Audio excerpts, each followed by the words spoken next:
ఎరుక మరుపులుకును జూడ ఎరుక సాక్షి ఎరుకకి విశ్వమెల్లను ఎరుగబడును గావునను ఇట్టి మాయకు కారణంబు ఎరుక ఇదిగానిదే మహాపరమ బయలు కల్పనాతీత యోగాత్మ కేవలాత్మ. ఎరుక మరపులకును జూడ ఎరుక సాక్షి ఎరుకకే విశ్వమెల్లను ఎరుగబడును గావునను ఇట్టి మాయకు కారణంబు ఎరుక ఇదిగానిదే మహాపరమ బయలు కల్పనాతీత యోగాత్మ కేవలాత్మ. జై నిజ గురుభ్యో నమః. శ్రీ గురు బాలరామస్వాముల వారిచే విరచితమైన కేవలాత్మ శతకమునందు ఈరోజు మనం 82వ పద్యం. ఈ ఎరుక గురించి, ఎరుక లక్షణం ఎలాంటిది, అన్నీ తానే అయ్యి ఏదో భిన్నముగా ఉన్నట్లుగా భ్రమ చెందిస్తూ ఉంటుంది అనేటువంటి భావాన్ని దీనిలో తెలియచేస్తున్నారు. ఎరుకకి కారణం ఎరుకే అనేటువంటి విషయాన్ని ఎలా అంటే, ఎరుక మరుపులకును జోడ ఎరుక సాక్షి. విచారించినట్లయితే ఇక్కడ చూడటం అంటే విచారించటం, గమనించటం, దృఢత చెందటం. ఎరుక మరుపు, విద్యలు, క్షరాక్షరములు, ఇంకా జీవశివులు. ఈ ఎరుక అయినటువంటి తెలివి లేక జ్ఞానం, మరుపు అయినటువంటి అజ్ఞానం లేక అవిద్య, ఈ రెంటికి సాక్షి ఏది? ఎరుకే. బ్రహ్మమునకు బ్రహ్మమే, మరేమీ కాదు. భ్రమకు మూలమేంటి? భ్రమే.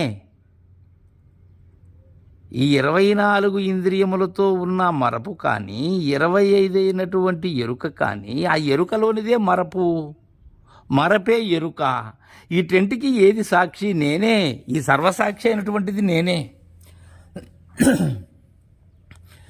ఆ నేత్ర మధ్యంలో ఉన్నదే మరపు కానీ ఎరుక కానీ, ఆ నేత్ర మధ్యమే సర్వసాక్షి. ఇంకా చెప్తున్నారు, ఇంకా మనకు దృఢంగా ఎలా అంటే, ఎరుకకే విశ్వమెల్లను ఎరుగబడును. ఈ విశ్వాన్ని దర్శిస్తూ ఉన్నదేది? విశ్వాన్ని దర్శిస్తున్నది ఎరుకే. అయితే విశ్వమేది? ఎరుకే. ఇక్కడే అందరూ కూడా అంటే నేను వేరుగా, మేను వేరుగా, నేను మేను గుర్తెరిగే గుర్తు వేరుగా, గుర్తింపబడుతున్నదేదో అది వేరుగా భావన చెందుతున్నారు. కానీ ఇవన్నీ ఒకటే, భిన్న భిన్నములుగా. బ్రహ్మం ఎలా అయితే అనేక విధములుగా భావన చెందుతూ ఉన్నారో, ఈ ఎరుక కూడా అంతే. ఈ విశ్వమల్లా ఏది దేనికి ఎరుగబడుతుంది? ఎరుకకే ఎరుగబడుతుంది. దానిలోనే తోపింపబడుతుంది, తోపింపబడుతున్నది అదే. గావునను ఇట్టి మాయకు కారణంబు ఎరుక.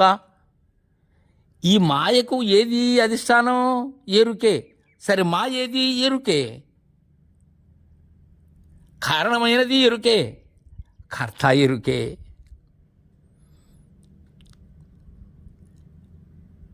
ఈ మాయకు కారణమైనది ఎరుకే. ఎరుక మరుపులకు కారణమైనది ఎరుకే. ఎరుక మరుపులకు సాక్షి అయినది ఎరుకే. అది ఎరుక మరుపులకే కాదు, ఎరుక మరువులకు కూడా. మరువైనటువంటి చాటు, ఆ మరుగది, అగోచరమైనటువంటి స్థానమది.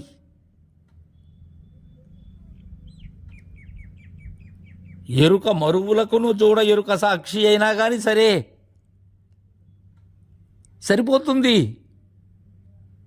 ఆ మాటు ఏదైతే ఉన్నదో, ఆ అగోచరమైనటువంటి స్థానాన్ని చూసేది కూడా ఎరుకే. ఇది గానిదే మహాపరమ బయలు. ఇది గానిది ఎరుక కానిది, మాయ కానిది మహాపరమ బయలు అంటున్నారు బాలరామ పండితుల వారు. ఏమీ కానటువంటిది అది, గుహ్యోద్గుహ్యమైనటువంటిది అది. అది గురు మేల్కది. మిగిలినటువంటివన్నీ కూడా అన్ని కారణాలు ఎరుకే, సమస్తము ఎరుకే అనేటువంటి దృఢత చెందాలి అనేటువంటి భావనతో ఎరుక లక్షణాన్ని తెలియజేశారు. తర్వాయి పద్యం రేపు ముచ్చటించుకుందాం. జై గురుదేవా.